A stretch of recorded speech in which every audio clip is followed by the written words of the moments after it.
Universitas Terbuka. Selamat datang di sesi ke-7. Kali ini kita akan berdiskusi tentang audit dan evaluasi keuangan desa. Nah, sebelum kita membahas lebih lanjut, ada beberapa tujuan dari sesi ini. Yang pertama, yaitu agar Bapak Ibu mahasiswa mampu memahami prinsip dasar audit keuangan desa, baik itu ruang lingkup, tujuan maupun pendekatannya. Kemudian yang kedua, untuk mengenal langkah pelaksanaan audit internal, baik itu mulai dari perencanaan hingga pelaporannya. Dan yang ketiga, untuk mengetahui peran inspektorat kecamatan dan juga inspektorat daerah. Dan terakhir, untuk menyusun rencana audit, untuk memeriksa dokumen, mengidentifikasi temuan, dan membuat rekomendasi temuan. Next. Nah, sekarang kita bahas definisi dan tujuan audit. Jadi definisi audit itu sendiri merupakan pemeriksaan sistematis dan independen atas laporan realisasi anggaran dana desa atau desa. Kemudian terhadap laporan neraca dan juga catatan atas laporan keuangan. Tujuan audit sendiri yaitu untuk yang pertama meyakinkan kepatuhan standar akuntansi pemerintahan dan regulasi seperti Undang-Undang Nomor 6 Tahun 2014, PP Nomor 12 Tahun 2019, dan Permendagri Nomor 20 Tahun 2018 serta PMK Nomor 190 Tahun 2019. Yang kedua, tujuannya adalah untuk mengidentifikasi kelemahan pengendalian internal dan potensi terjadinya fraud. Dan ketiga, untuk memberikan rekomendasi perbaikan tata kelola pemerintahan desa. Selanjutnya kita akan lihat ruang lingkup audit di pemerintahan desa. Yang pertama, audit kepatuhan.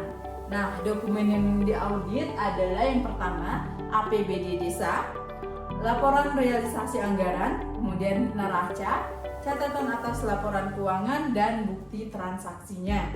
Kemudian untuk audit operasional terbatas, misalnya untuk menilai atau melihat efektivitas dan efisiensi program, misalnya jalan desa ataupun program pemberdayaan masyarakat.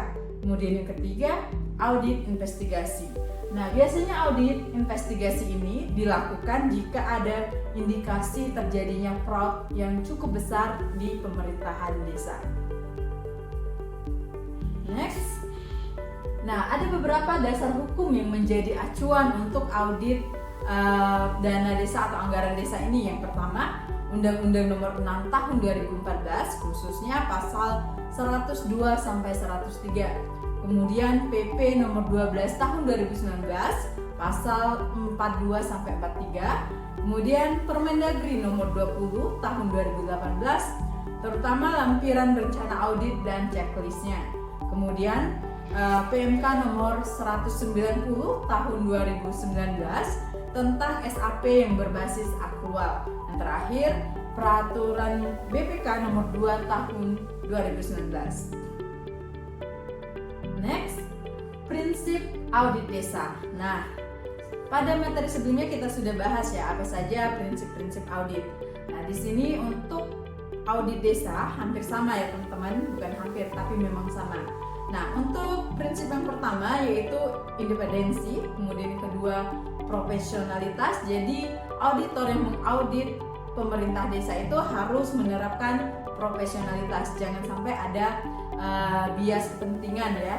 Kemudian yang ketiga, skeptisme profesional. Kemudian yang keempat, kerahasiaan. Yang kelima, kelengkapan. Dan terakhir, harus memenuhi prinsip kejelasan dan keterandalan. Lanjut. Tahapan audit keuangan desa. Nah, ada beberapa tahapan dalam pelaksanaan audit desa ini. Yang pertama, pasti Bapak Ibu harus melakukan perencanaan audit. Nah, perencanaan audit ini mencakup ruang lingkupnya apa? Apakah audit ini dilakukan untuk memeriksa pendapatan desa misalnya, atau khusus untuk belanja desa dan lain-lain. Kemudian kita juga harus menilai risikonya dan rencana auditnya seperti apa. Apakah kita melaksanakan audit ini selama 2 bulan, 6 bulan, atau seperti apa? Itu yang harus kita cantumkan di bagian perencanaan.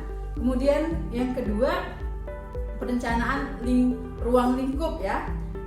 Di sini teman-teman bisa lihat tadi saya sampaikan ruang lingkup auditnya seperti apa.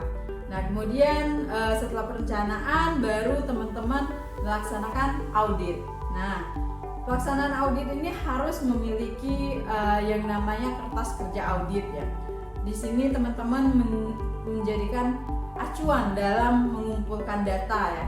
Kemudian memverifikasi data, uji substansi, dan evaluasi internal kontrol di pemerintahan seperti apa.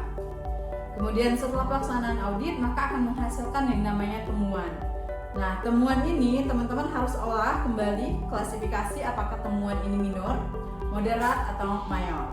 Kemudian setelah ada temuan kita akan sampaikan rekomendasi kepada pemerintah desa. Nah, setelah itu harus ada tindak lanjut dari pemerintah desa, yaitu harus melakukan perbaikan seperti itu dan nanti akan dimonep atau dimonitoring kembali oleh auditor tersebut. Next.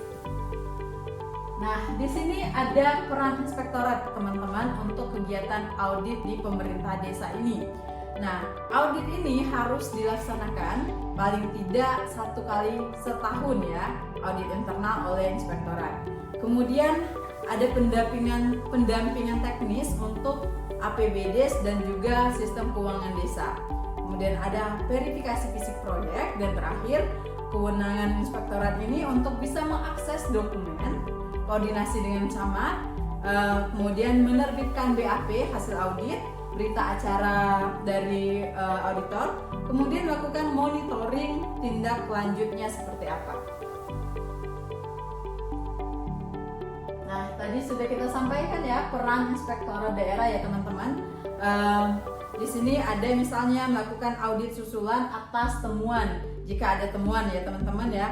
Kemudian melakukan audit investigasi kasus fraud besar jika tadi di temuannya ternyata ada nih biaya atau pengeluaran dari pemerintah desa yang tidak bisa dipertanggungjawabkan dan itu sangat material sehingga menjadi temuan besar. Nah, itu bisa dilanjutkan ke dalam audit investigasi. Kemudian setelah itu inspektorat juga harus memberikan rekomendasi, baik itu kebijakan apa yang harus dilakukan oleh pemerintah desa. Kemudian harus bisa melakukan juga pengendalian risiko. Kemudian untuk kewenangannya sendiri ya, inspektorat daerah ini bisa memerintahkan pemeriksaan atau status kasus khusus untuk audit pemerintah desa ini. Kemudian juga harus menerbitkan yang namanya pedoman teknis. Lanjut, kita akan lihat studi kasus. Nah, di sini untuk menambah pemahaman Bapak Ibu semua, kita akan lihat studi kasus di Desa Berkamakmur.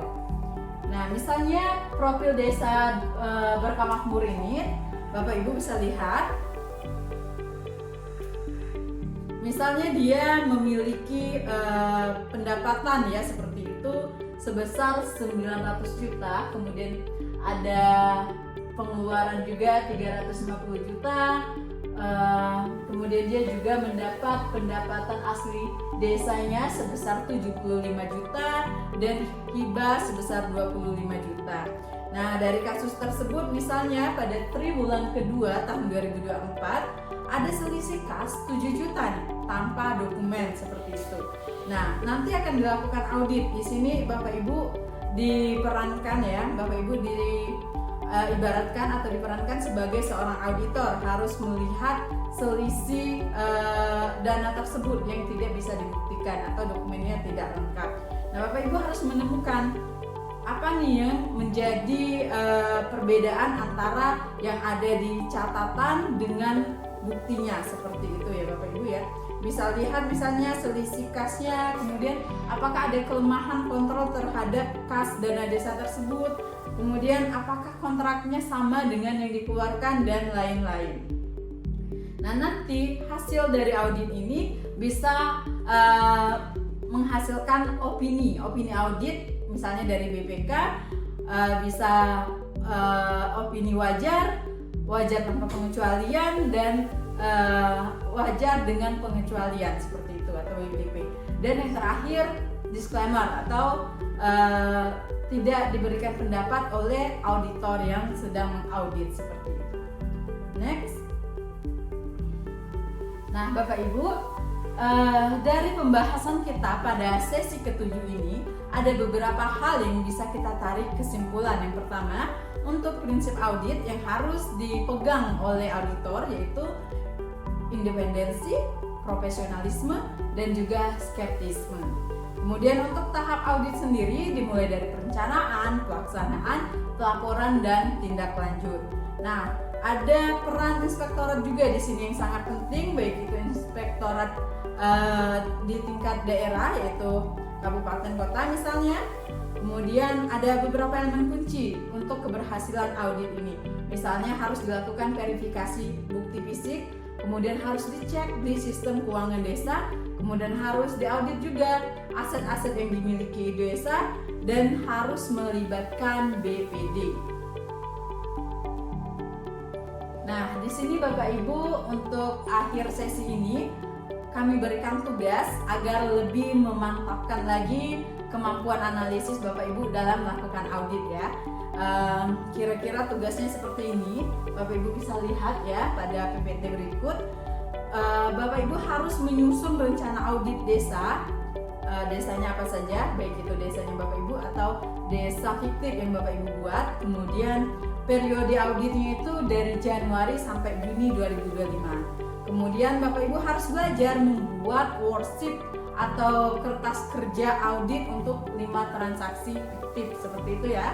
Kemudian analisis kelemahan pengendalian internalnya seperti apa, dan nanti berikan rekomendasi untuk pemerintah desa tersebut. Nah, setelah itu simulasikan laporan hasil pemeriksaannya dan diskusikan dengan kelompok Bapak Ibu untuk membandingkan peran inspektorat yang ada di tingkat kecamatan misalnya dan juga inspektorat daerah seperti itu. Demikian materi kita pada sesi ke-7 ini. Mudah-mudahan Bapak Ibu bisa memahami ya materi yang kita sampaikan.